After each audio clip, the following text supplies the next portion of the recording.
Hello children, today I am dealing with the topic atmospheric refraction. So all of us know what is refraction. The bending of light ray when it travels from one particular medium to another medium is called as refraction of light. And this refraction happens in atmosphere also. So this refraction of light by the particles in the atmosphere can be called as which one? Atmospheric refraction. The refraction of light by the particles in the atmosphere can be called as which one? Atmospheric refraction. And why this refraction happens in atmosphere? Because we know that this atmosphere is having several layers. It is having different layers, and this different layers is having different density. Okay. So whenever near to the surface of the earth, what about this atmospheric density? It is higher. So near to the surface of the earth, the density of air is higher, and whenever we are moving up in the atmosphere, what about its density? Density decreases. The reason is whenever we are moving up in the atmosphere, temperature increases. So whenever temperature is increasing, what about this density of air? It may be decreasing. So we know whenever temperature is increasing, that means it may be hot air. So hot air is always less dense than which one? Cold air. So that is why this hot air is always rising up. So whenever a particle becomes lighter, it may be rising up. So since this hot air is lighter, it is always rising up. So like that, in the case of atmosphere, the upper layers are having less density compared to which one? Lower layers. So this layers near to the atmosphere is more denser compared to which one? The upper layers. Okay. So these light rays are actually traveling from a lower density region to which one? A higher density region. So whenever this light ray is traveling through different density layers, what will happen? This light ray will bend. And that bending is called as which one? Atmospheric refraction. So I told you in the case of upper layers, what about density? Density is less. So density less means what about refractive index? It is also less. So upper layers are having less density as well as we can say which one? Less refractive index. So refractive index is also less. So these upper layers are having less refractive index. And what about lower layers? Lower layers are having high density. So near to the surface of this, suppose this is the earth. So near to the surface of the earth, what about this atmospheric layers? This density is high. So high density as well as high refractive index. But this upper layers are having less refractive index as well as we can say less density. So less density. So whenever we are moving towards this surface of the earth, what about this density? Density is increasing. Towards downward, what about density? Density is increasing. Density increases. So whenever we are moving up, what about density? Density is decreasing. And what about refractive index? Same way like this. Okay, so whenever we are moving down, what about this refractive index? So refractive index is increasing. So when we are moving down or close to the surface of the earth, what about this refractive index? It is increasing. And its upper layers are having which one? Low refractive index. So here light ray is actually traveling from which one? A low refractive index region to which one? A high refractive index region. So when it is passing through these layers having different density or different refractive index, what normally will happen? This light ray will be bending, and this bending of light is called as which one? Atmospheric refraction.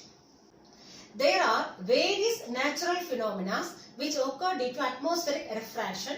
So first one is twinkling of stars. So why these stars are twinkling? The stars twinkle mainly due to atmospheric refraction of starlight. So starlight means light coming from the stars. So this light coming from the stars undergo which one? Atmospheric refraction. And that is why we see that the stars are twinkling. So this twinkling of stars mainly occur due to atmospheric refraction of which one? This starlight. So whenever the starlight enters the Earth's atmosphere, so what happens is it may undergo continuous refraction. So whenever starlight enters the atmosphere, it may undergo continuous refraction. So what is the reason why it is undergoing continuous refraction? Because we know that this atmosphere is having different layers, and its different layers are having different density as well as different refractive index. So whenever the starlight passes through different layers having different density as well as different refractive index, it may undergo continuous refraction or continuous bending. Okay, and this continuous bending is called as which one? Refraction. Okay, so whenever the starlight enters the atmosphere, it may undergo continuous refraction, and when it reaches near to the earth, what happens to the density? Density is higher, okay, compared to which one? The upper layers. Suppose the starlight is entering from which one? Upper layer of the atmosphere to the lower layer, and we know that this upper layer, in the case of upper layer of atmosphere, so what about density? Less density. Density is less only. Density less, as well as what about refractive index? Refractive index also less. Less refractive index. So this starlight first of all enters the atmosphere, and when it is entering the atmosphere, what about this density? Density is less in the upper layers of the atmosphere. So in upper layers of atmosphere, density is less, as well as what about refractive index? Refractive index also will be less. Then this starlight will be moving towards which one? Is lower layer. Okay, this is upper layer and this one is lower layer. So when this starlight reaches this lower layer, what happens? What about the density here? So here density is high. So high density.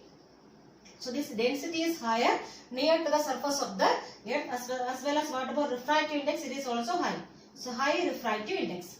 So here this starlight is now moving from a lower refractive index region to a higher refractive index region. So what happened to the starlight? It may bend towards the normal. We already studied. So whenever this light ray passes from a lower refractive index region to a higher refractive index region, so what happened to this light ray is it bent towards the normal. So like that, here the starlight also will be bending towards the normal.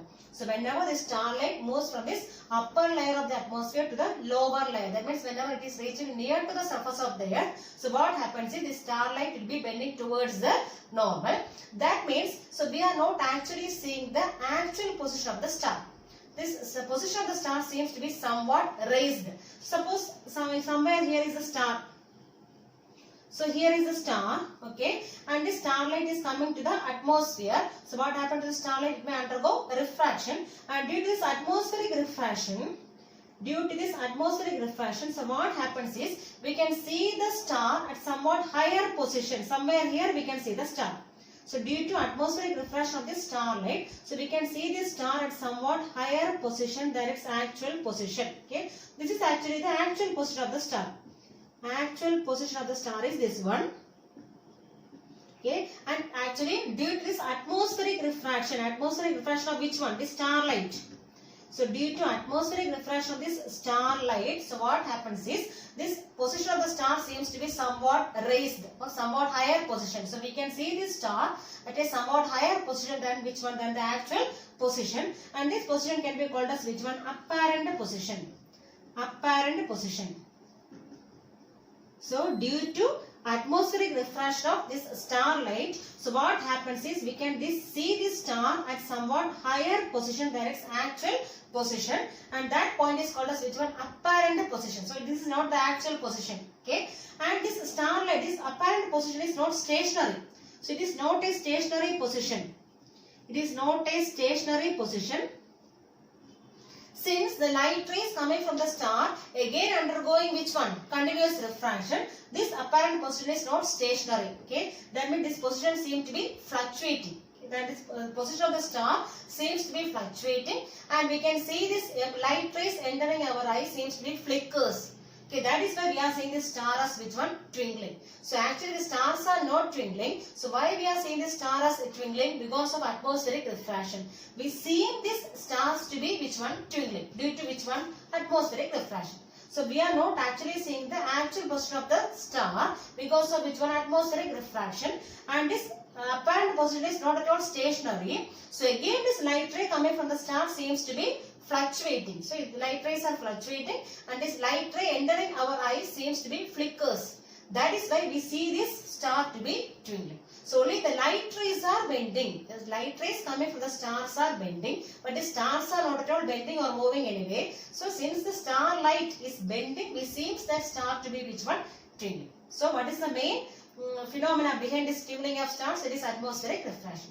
So the stars are twinkling mainly due to which one? Atmospheric refraction. And since the light rays coming from the stars are bending, it seems that star to be twinkling. since light rays are continuously bending and it is undergoing a refraction. Okay, that is why the star seems to be flickers. Okay, and we can take the star as which one? A point object. So it is a point object. So why it is considered as a point object or point source of light? We can say as point source of light. Point source of light. So we can say this star as a point source of light because the stars are actually far away from the earth. Okay, since the stars are far away from the earth, this light rays has to travel a long distance. The starlight has to travel a long distance. That is why it is undergoing more refraction. The starlight has to undergo more refraction because the stars are very, very far away from earth. Okay, so that is why these stars are appearing to be which one? Twinkling. So not actually the stars are twinkling, only the light rays, since it has to travel a long distance, it may undergo continuous refraction, and that is why these stars seem to be twinkling. Why planets do not twinkle? So we already studied that stars are twinkling because of which effect? Atmospheric refraction. Okay, and the stars are considered as point source of light, and since the stars are far away from there, so we know that stars are very far away from there, so they can be considered as which one? Point source of light. Okay, and this light ray coming from these stars are fluctuating, and that is why we are seeing the stars as twinkling. But these planets do not twinkle because these planets are nearer to the earth compared to which one? Stars. The stars are far away from there, but what about planets? Planets are nearer to the earth compared to which one? Compared to stars. So these planets can be considered as extended source of light. Planets can be considered as which one? Extended source of light. Extended source of light. So it cannot be considered as a point source because these planets are nearer to the earth compared to which one? Stars. But the stars are considered as point source of light. What is the reason? Because the stars are very far away from the earth. That is why the starlight is undergoing more refraction. That is why we see these stars as twinkling. But these planets can be considered as which one? Extended source of light. That means it is a combination of which one? Large number of collection of. So it is a collection of large number of which one? Point sized source of light. Collection of large number of point sized source of light. So these planets can be considered as a collection of large number of point sized source of light. Okay. So from each point source of light, this light ray will be undergoing which one? Variation. So each light ray from which one? Each point source will be undergoing variation, and this total variation from all these point sources average out to which one? 0. So there are so many point sources. So we can consider this planet as which one? A large number of point sources, and this light ray from each point source will be undergoing variation. That means it may undergo refraction. Okay. So each light ray will be undergoing refraction or may undergo variation, and this total variation from the light rays coming from all these point sources will average out to which one? 0. Will average out to 0. But these stars can be considered as a single point source of light. Okay, but here these planets can be considered as a collection of large number of point sources. From each point source, what happens? This refraction happens. So each light ray will be undergoing refraction. Okay, and this total variation of light ray coming from all these point sources can be average out to which one? 0, and this may nullify which one? Nullify this twinkling effect. So this will nullify the twinkling effect. So if it is considered as a single point source of light, we can see the twinkling like in the case of stars. But here it is considered as a large number of point sources. So there may be variation in this, there may be bending of light ray from each and every point source. Okay, and that average out to which one? 0. So we can say that it is nullifying which one? Is twinkling effect. So these planets can be considered as an extended source, and can be considered as a collection of large number of point sources. So this amount of light coming from, this amount of varying light coming from all these point sources will be averaging out to which one? 0, and that may nullify this twinkling effect. Okay, so that is why these planets are not twinkling, and these planets are closer to the earth compared to which one? Stars. So since stars are far away, what happens? The starlight is undergoing continuous refraction, and that is why the stars appear to be twinkling. But here it is considered as extended source. Okay, so it is not undergoing which one? Is twinkling effect. Another one phenomena is advanced sunrise and delayed sunset. That means we can see the sun 2 minutes before sunrise as well as 2 minutes after sunset, due to which phenomena? Atmospheric refraction. So we can see the sun 2 minutes before sunrise, 2 minutes before sunrise, as well as 2 minutes after sunset, 2 minutes after sunset, due to which phenomena? Atmospheric refraction. So actual sunrise and actual sunset, what is the meaning? So actual sunrise and actual sunset. That means, so it is the position where is the crossing of the horizon by the sun. The actual crossing of the horizon by the sun is called as which one? Sunrise or sunset. Actual sunrise or sunset. This actual sunrise or sunset means it is the actual crossing of the horizon by the sun. Okay. What is the horizon? It is the limit beyond which this observer cannot see the sun. So it is the limit beyond which this observer on the surface of there cannot see the sun. That is called as which one? Horizon. Okay. So this actual crossing of the horizon by the sun is called as which one? Actual sunrise or sunset. But here it is said that 2 minutes before sunrise itself we can see which one? Sun here. So this may be the actual position of the sun. This is the actual position, and due to atmospheric refraction we can see the sun at a somewhat higher position, that is actual one. Okay, and this position can be called as which one? Apparent position. So due to atmospheric refraction we can see the sun at somewhat higher position than the actual one, and that position can be called as which one? Apparent position. So this happens due to which one? Atmospheric refraction. And I told you, whenever this light ray is traveling from which one? Lower density region to higher density region, or we can say lower refractive index region to higher refractive index region. So what happens is light ray is bending towards the normal, and whenever this light ray is bending towards the normal, what happens is this position of this object seems to be somewhat higher than this actual position. Okay, and that point is called as which one? Apparent position. Okay, so this sun seems to be at a higher position than which one is actual position, and that is why we are seeing this sun 2 minutes before sunrise as well as 2 minutes after sunset also we can see the sun, due to which phenomena? Atmospheric refraction. And also during sunrise and sunset we can see the sun to be somewhat flattened, and that is also due to which one? Only atmospheric refraction, because light rays are bending. Since the light rays coming from the sun is bending, because at during sunrise and sunset the sun is at which point? At horizon. That means at long distance. So this sunlight has to travel a long distance. Since the sunlight has to travel a long distance, it has to undergo continuous refraction. It has passed through different layers, and it has to travel a long distance. So since it is traveling a long distance, it may undergo continuous refraction, and that is why this atmospheric refraction happens. And that is why we are seeing the sun, which one? 2 minutes before sunrise as well as 2 minutes after sunset, and as well as during sunrise and sunset we can see the sun's disk to be somewhat flattened. That is also due to which one? Only atmospheric refraction.